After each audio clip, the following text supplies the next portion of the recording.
Hello everyone, it's Seth, probably better known as Saffron Olive, and it's time for another daily dose of Dominaria spoilers.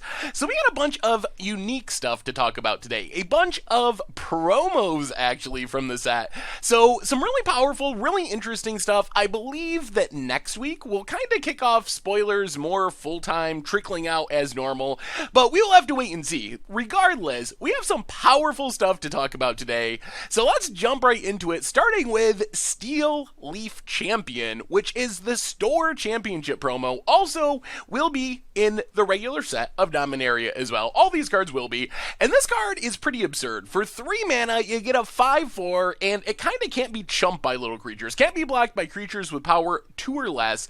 So this card kind of reminds me of a couple of different cards from the past. It's kind of like an inverted, upgraded Leatherback Baloth, the same triple green mana cost, except you're getting 5 power 4 toughness instead of 4 power 5 toughness. Also very similar to Woolly Factor with some upgrades. Also, I don't know which mana cost is better. Triple green definitely restricts the decks that you can put Steel Leaf Champion in.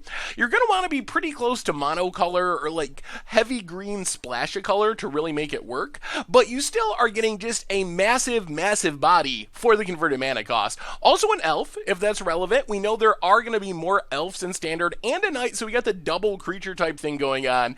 Regardless, as far as standard is concerned, I think the big reason to be excited for Steel Leaf Champion is it's kind of best friends with Llanowar Elves. We're getting Llanowar Elves back in Dominaria, 1 mana, add a green mana by tapping it. That means that if you can play Llanowar Elves on turn 1, you can play Steel Leaf Champion on turn 2, and that is just a super big, super fast clock. Your opponent's going to be playing potentially smaller creatures, Glint Sleeve Siphoners, things like that, not going to be able to block the Steel Leaf Champion, so you just get in a ton of surprise damage in the early game and hopefully close out the game quickly. We've seen decks like Mono Green Monument, even outside of Budget Magic where we played it, showing up in the fringes of the format. Ronas and Domino's really good. Ronas' Monument itself very strong. So it's definitely possible we see a mono green or close to mono green deck develop thanks to the power of Llanowar Elves and Steel Leaf Champion combined with some of the cards we already have in the format. And that's not all. One of the big reasons to be excited about Steel Leaf Champion in Standard is it kind of dodges a lot of removal. Like if you're playing this on turn 2, turn 3,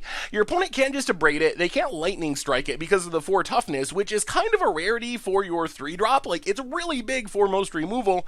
Even Fatal Push, like it can get it, but your opponent needs to have Revolt, which makes it a little harder. They can't just nail it down. I also think the Steel Leaf Champion has some potential in Modern. So Mono Green Stompy in Modern is one of the under the radar budget decks. It shows up in tournaments from time to time, mostly in the budget space, but this is a big upgrade. The deck plays Leatherback Baloth already. Steel Leaf Champion is pretty much just a strictly better Leatherback Baloth for the deck. With Rancor, you're getting in for tons of damage. It's hard to chump. It's not getting blocked by Lingering Souls and all that stuff, which is one of the problems with something like Leatherback Baloth.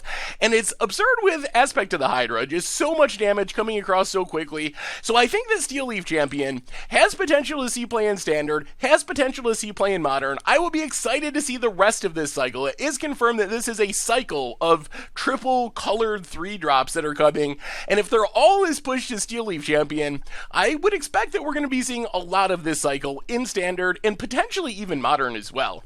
Moving on our list, we kind of mentioned Llanowar Elves already, but we might as well talk about it now. Great at playing our Steel Leaf Champion a turn early. Surprising to see it in Standard. Wizards pretty much said, we're not printing 1-mana mana dorks anymore, but they're making an exception for Dominaria, and this card is maybe going to have the biggest impact on Standard out of any Dominaria card. It is hugely impactful. So when you think about what Llanowar Elves does to Standard, it creates some insane ramp starts. Turn 1 Llanowar Elves, turn 2 Gift of Paradise, turn 3 Hour of Promise, turn 4 you're going to have enough mana that you're casting Massive Dinosaurs, you're casting Approach of the Second Sons. Pretty much any huge thing in Standard is coming down already. So I think we'll see Llanowar Elves be a key part to the ramp decks, which are already in the format. It'll also be key to the Stompy decks we were talking about. Not just the mono green deck with Steel Leaf Champion and Ronas and all that stuff, which gets a huge push thanks to the cards we're seeing from Dominaria, but things like Jund, mid-rangey, multicolor decks with Jade Light Ranger and energy-based decks. Basically, lots of decks are going to want Llanowar Elves. It gives you something to do on the first turn of the game. It is going to be hugely impactful, going to make you make sure to have that removal for turn 1. Fatal Pushes, Magma Spray, those cards are going to go way up in value because you're going to need to be able to kill the Llanowar Elves on turn 1 or things can spiral out of control super quickly. We can also see it in just some weird spicy brews, like it lets you play Hinata's Climb on turn 2, start getting counters on things. Nissa's Steward of Elements is a great planeswalker to come down on turn 2. Start taking up scrying, generating value. I think Nissa gets better. Journey to Eternity, you can kind of slip it in beneath your opponent's removal, putting it on the Llanowar Elves if you want to, making it hard for your opponent to kill, or you're going to get a lot of value out of it. So I think Llanowar Elves, easily a standard staple, hugely impactful, perhaps the most important standard card from the entire set of Dominaria. So it will be really interesting to see how standard changes, because I think we just kind of scratch the surface with these ideas, but it is going to have a big influence on standard deck building on both sides. If you're playing it, it's going to influence your deck. Also, being able to answer it is going to be really important. Next on our list, we have Cast Down, which is basically the next in a long line of Doomblade effects that we've gotten. So, also Cast Down, along with Llanowar Elves, F&M promos, super sweet to see them coming back as promos. But as far as gameplay, Cast Down is actually really strong. It's been a while since we've had a Doomblade. It used to be that we got Doomblades that had a downside of not working with the set's main mechanic. So, for example, Doomblade, pretty non-restrictive, non-black creatures, that doesn't really count. But Go for the Throat was in artifact block, couldn't kill artifacts, kind of makes it a little more fair. Ultimate Price was in Ravnica, multicolor set, so it kind of makes it a little more fair. Cast Down is the same idea. It can't hit legendary creatures, but that means it does hit a lot of things, and I actually think this makes it the least restrictive of the pseudo Doomblades for Modern. I looked over the top 50 creatures in the Modern format, and the only 2 legends I found were Thalia, Guardian of Thraben, and Vendilion Click. Thalia, like top 10 creature in the format, Vendilion Click, like 30-ish, somewhere in that range. So I think if you're a deck that's playing something like Go for the Throat, you're probably just going to play Cast Down instead. That said, it's not going to take over for Terminate and Modern, not going to take over for Abrupt Decay, but you will see decks like Blue-Black Control that doesn't have the splash color for Terminates, for Abrupt Decays, playing a copy or 2 of Go for the Throat. This is where I think we'll see Cast Down really making an impact, showing up in this slot, because it's just less restrictive than the other options. Moving on, we have Zalid Djinn of the Lamp, which is another pretty spicy legendary creature. So for 6 mana, you get a 5/6. However, it's got a bit of an upside. You can play it a little bit cheaper. You can pay 4 and tap an untap artifact you control to play the Zalid Djinn of the Lamp. So this card, I think, fits in one very specific deck in Standard, and that is kind of the blue-black artifact type deck where you already have Renegade maps, Servo Schematic, Treasure maps, so you should be able to really consistently be playing the Djinn on turn 4, which gives you a pretty powerful start, like a 5/6 flyer for 4 mana, just for tapping a random artifact that you already want in your deck is very strong. Like, it is vanilla, so it's not busted, but it is very powerful. A fast flying clock in the air, dodges a lot of removal, so you have this really weird nutty curve now in a deck like that blue-black artifact deck where you got Sailor Amines for turn 3, you can play Zalid on turn 4, Scarab God 5, then follow things up with Herald of Anguish, all these cards working well together. So I think Zalid definitely has potential in Standard, but only in specific decks, and worth mentioning, probably more like a 2-of type card. This is one of the things we're going to run into a lot with cards from Dominaria that are powerful like Zalid. They are legendary, so you naturally just can't play that many Zalids in your deck, or you're going to have some clunky draws. You don't want to draw 4 of these when Sailor Amines or Herald of Anguish, you're fine with drawing a bunch of those, but I think this card will see play in specific decks in Standard, because when you can consistently cast this for 4 mana, it is just a massive, super cheap threat for its mana cost. Next up, we have Zul'Farin's Void, and this card is more busted than you probably think. So, colorless land, tap static colorless, enters the battlefield untapped, and when it enters the battlefield, you get to scry 1. So this is super powerful. I expected that, being an uncommon, it would enter the battlefield tap, like the scry lands from the past, but it actually does not, which means it has a ton of potential, not just in Standard, but in Modern. So we can clearly see this, definitely see this showing up in decks like Colorless Eldrazi, they might just start with 4 of these. They're already playing so many colorless lands. The scry is hugely irrelevant. Stuff like Eldrazi and Taxes, stuff like Tron potentially will play a copy. So there's a lot of potential for this to show up in Modern.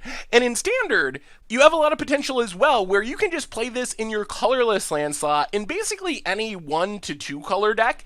It is probably more of an upside than you're getting out of stuff like Sunscorched Desert, for example. As far as colorless lands go, I think Zul'Faryn's Void suddenly moves up to the top because entering untapped, super huge deal. So we'll see play in colorless mana decks, colorless matters decks in Modern.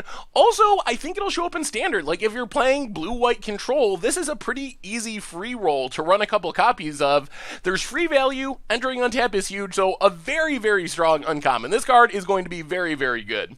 Next on our list, we have Assisi's Legacy, which I thought this card was a rare, but actually it's just an uncommon. So for 2 mana, you get a 0/0, but it gets +1/+1 for each creature you control. So it's basically like a Voice of Resurgence token, essentially, like the same sort of scaling. So if you have 5 creatures, counting Shana, you're going to have a 5/5 for 2, which is a pretty good deal. So I think in Standard, we can see this, especially in token stacks, it's going to be great, where a Servo Exhibition makes it a 3/3. Osram's Expertise by itself is going to make it a 4/4. So it can just be a huge threat for the 2-drop slot. That's not even including Huatli. It's already on color with Huatli. Gives you some pretty nutty curves in sort of like a green-white deck as well. You got Llanowar Elves to pump it, making a 2/2. Steel Leaf Champion 3/3. Verdurous Gearhulk just getting all the damage.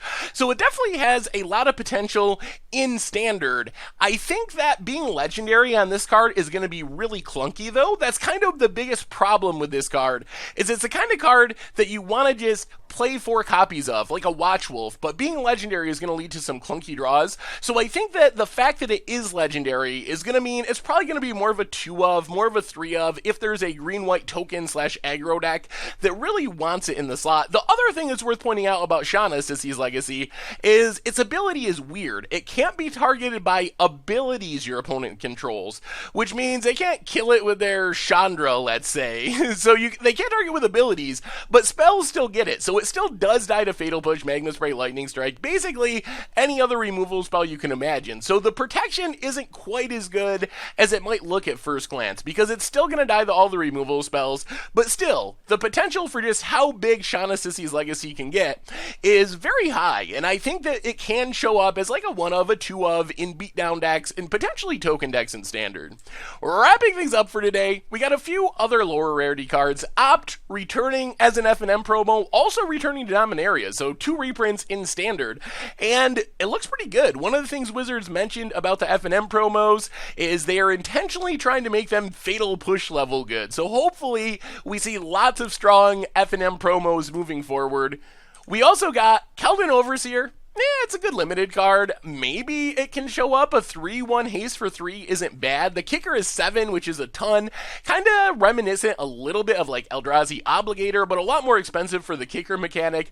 But still, it might be able to show up in an aggressive deck if there's the right shelf for it in Standard. Finally, Knight of Grace. We might have talked about this before in one of our videos, but it is officially confirmed. Cool to see it in the uncommon slot. A callback to White Knight, so definitely a potentially interesting card. I like it for flavor purposes.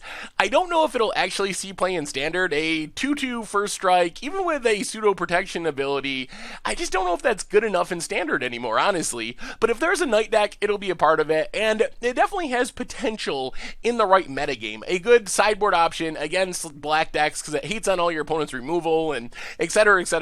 So anyway, those have been our Dominaria spoilers for today. So what do you think of all these promos? What are you most excited for? How good is the Jhin? What do you think about Cast Down? How good of a Doomblade is that? How much will Llanowar Elves and Steel Leaf Champion change Standard? What do you think about the colorless Scryland? Is that going to be a modern staple? Will you play it in Standard? How about Assisi's Legacy? How much does being legendary hurt that card? The other promos and uncommons? Let me know in the comments. Thank you so much for watching. I hope you enjoyed the video, and I will talk to you soon. Thanks for watching the video. If you enjoyed it, help us out by clicking that like button down below. And to keep up on all the latest and greatest, click that subscribe button. And don't forget to hit that bell icon to get alerts whenever we have new videos. And if you want to, check out some of our other sweet videos here and here.